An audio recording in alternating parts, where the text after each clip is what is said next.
O primeiro princípio é edificar a família sobre uma base espiritual sólida. O ser humano foi criado à imagem de Deus, que é espírito. Portanto, a parte mais importante da vida humana não é o material, mas a espiritual. Somos um espírito que habita em um corpo e não o contrário. O espírito é a base, o alicerce e todo o restante, vida sentimental, profissional, financeira, etc., é a edificação que vamos progressivamente construindo sobre essa base espiritual. Logo, se o corpo e as coisas materiais precisam ser cuidadas diariamente, muito mais a espiritualidade precisa ser bem sólida.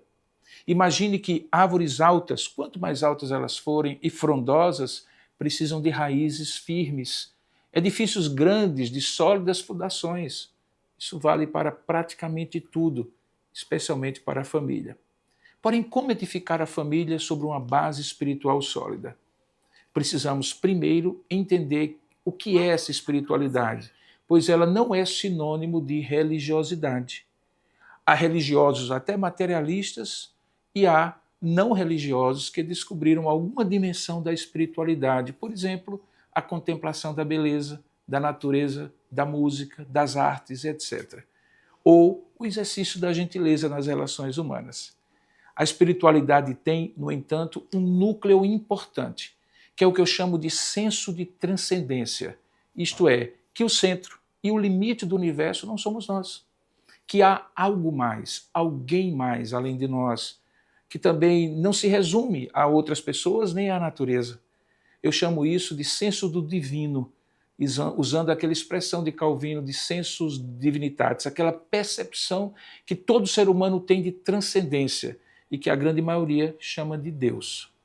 Particularmente, como cristão, eu creio que foi o próprio Criador que colocou esse senso de eternidade para que, mesmo buscando na natureza, nas pessoas, nos projetos de vida e até na religião, encontremos pistas e rastros, mas não respostas plenas e satisfatórias, que só são achadas no próprio relacionamento com este Criador. Em um dos livros da Bíblia, Eclesiastes, diz assim: tudo fez Deus formoso no seu devido tempo. Também pôs a eternidade no coração do homem, sem que este possa descobrir as obras que Deus fez desde o princípio até o fim.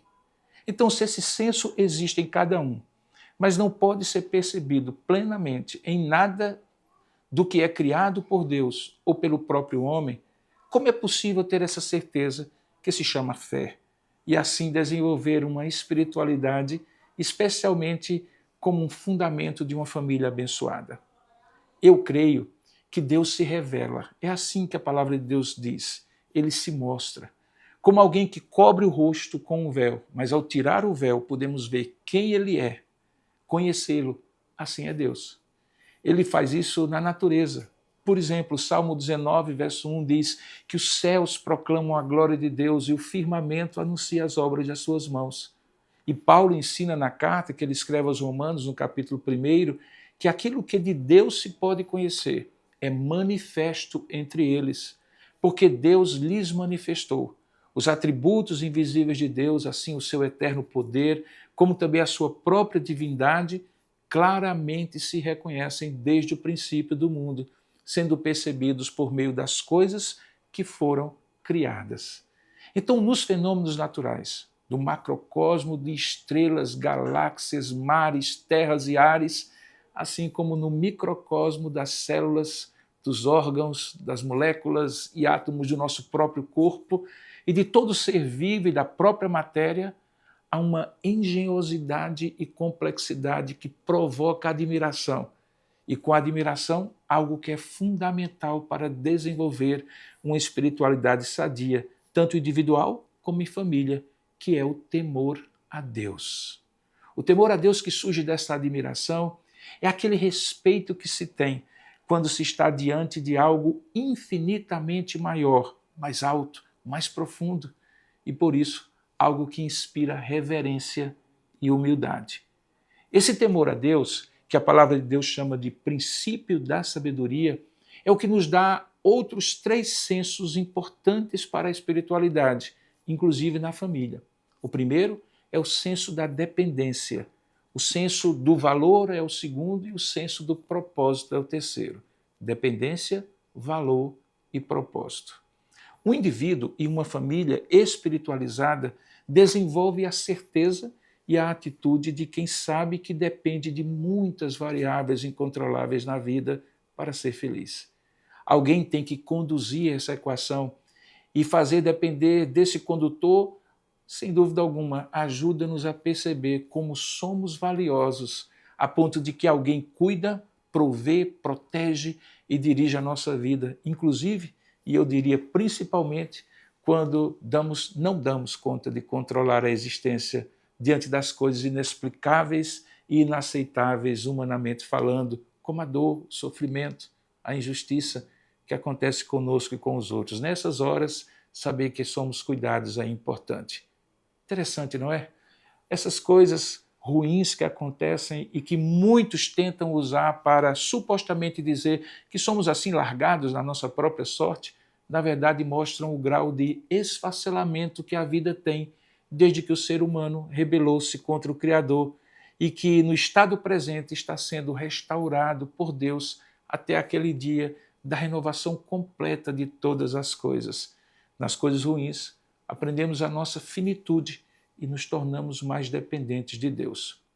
Toda essa reflexão, portanto, ajuda a pessoa e a família a não ficarem presos ao imediato, à sobrevivência, naquela chamada roda viva que nos faz automaticamente repetir palavras, comportamentos, coisificando a vida e as relações humanas. Lembre, sobreviver apenas não é viver plenamente.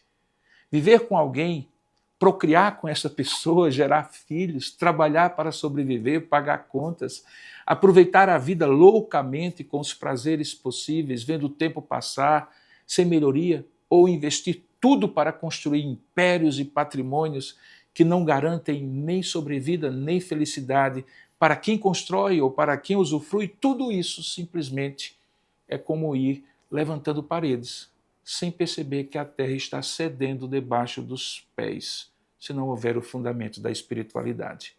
Então desenvolva sua espiritualidade pessoal e ajude os outros na família a fazerem isso também, porque cada um tem essa oportunidade e essa responsabilidade pessoal diante da vida. Mas como fazer isso? Como desenvolver uma espiritualidade saudável? Sabe, primeiramente, não passe pela vida sem refletir sobre ser alguém criado à imagem de Deus, para dar sentido a tudo que você é e que você faz. Não passe. Não passe na vida sem usufruir das dádivas de estar vivo, sejam elas pequenas ou grandes, porque acredite, a gente precisa de muito pouco para realmente ser feliz.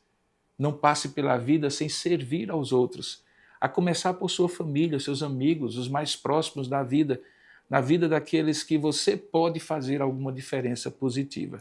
Isso você faz diariamente, qualquer tempo, em qualquer lugar, onde estiver e o que estiver fazendo. Mas há um dia em especial, eu diria dias especiais, em que você separa o seu tempo, o seu talento, o seu tesouro e resolve dedicar a honrar, homenagear, elogiar ao Criador e a aprender o que ele ensina sobre si mesmo e sobre a relação dele conosco. A gente chama isso de culto a Deus. Cultuar a Deus é o coroamento da caminhada espiritual diária. Foi para isso que fomos criados, para conhecer a Deus e glorificá-lo para sempre. Não se surpreenda, foi para isso também que Deus criou a família. Porque essa jornada da espiritualidade precisa de companhia para ser mais plena. E sua família é a melhor ambiência existencial para você conhecer Deus, conviver com Deus e fazê-lo conhecido a outros. Compartilhar suas reflexões, suas dúvidas, certezas e planos com aqueles que você ama e que chama de família, desenvolve o senso de Deus em suas vidas, de dependência de Deus e uns dos outros, o senso de valor que cada pessoa foi colocada por Deus com sua família e na sua família, para um propósito maior que existe na família, que é passar essa consciência e essa herança espiritual para gerações futuras. Pense nisto. O primeiro princípio é desenvolver uma espiritualidade sadia e construtiva na família.